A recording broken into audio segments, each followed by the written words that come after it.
Hey guys, I just wanted to share. I know I mentioned that my videos are going to be very on the fly, and this is a perfect example. I tend to get inspired at the most unlikely of times. I'm out jogging while I'm running laps with my dogs and kicking a ball, dancing, yogaing, listening to some really rad music. Have you guys heard of Abel Hart? He's amazing. Check him out. Abel Hart. I just discovered him on Instagram yesterday and I cannot stop listening to his music. He's also just an incredible human. His vibe is just infectious. He's so cool. Check him out. Anyway, that's not what this video is about. This video is about programming and reclaiming our own beliefs despite the programming. So I've been thinking a lot lately about how my programming as a child was very much from a paradigm of scarcity. I had two families, and because my parents were divorced and they both remarried, and I split time between them, although not totally split. I had most of my time with my mom, but I spent lots of time at my dad's as well. And ironically, so my mother was we were very poor. We didn't have very many financial resources at all. In fact, it's shocking to me that we were able to get by on as little as we did. But ironically, I didn't really learn scarcity from that home. Even though we had next to nothing, it wasn't reinforced to me that money was hard to get. I suppose I maybe experienced that because we didn't have money, but I certainly didn't have that that narrative reinforced, other than just, I'm gonna come over here, other than just in, the fact that we were quite poor. But where I really learned that programming, and I've been really realizing this lately, and realizing how deeply ingrained that was and has been in my perspective that I have taken into life always. I'm 53 and I'm just recently realizing this. So in my dad's home, and this is ironic because my dad is a person that always had a lot of financial security. He was very resourced in that way, but he often spoke about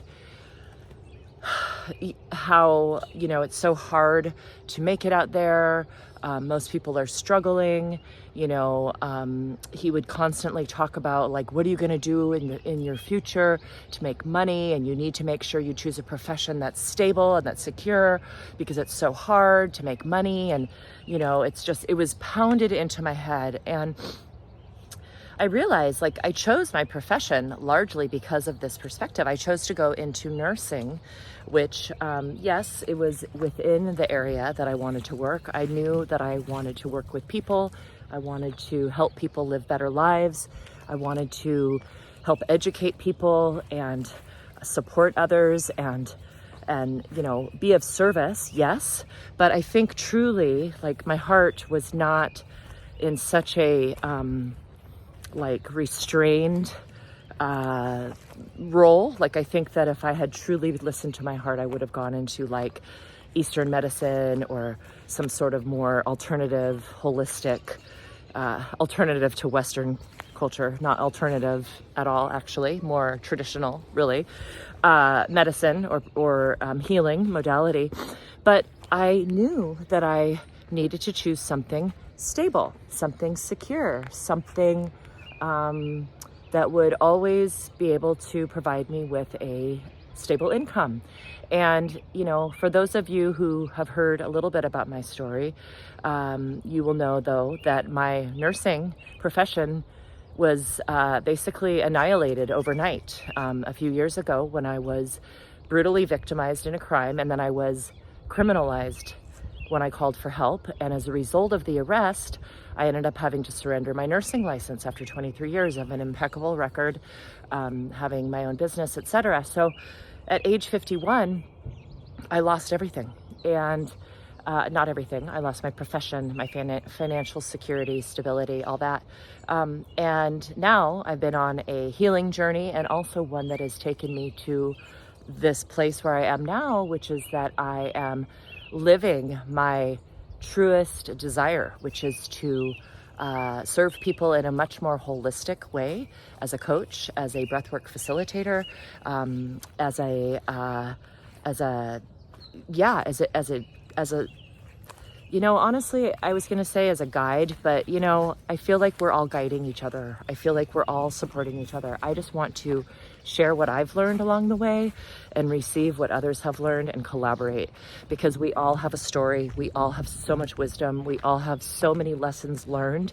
But I realize that my thinking of lack, of scarcity, that paradigm that I always believed in has been so limiting. And now I'm really having to challenge it as I'm breaking into this entrepreneurial role.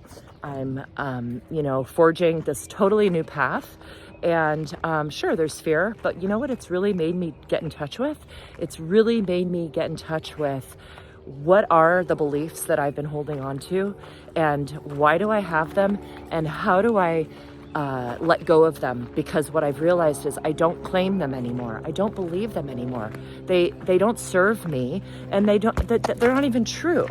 They're not true. So I'm having to rewire my brain. Thank goodness for neuroplasticity.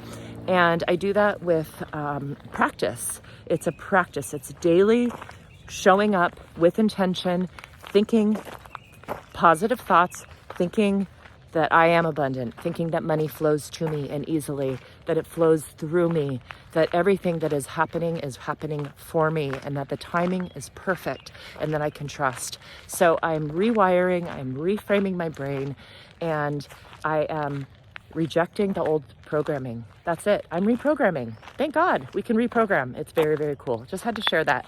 I'll see you guys soon.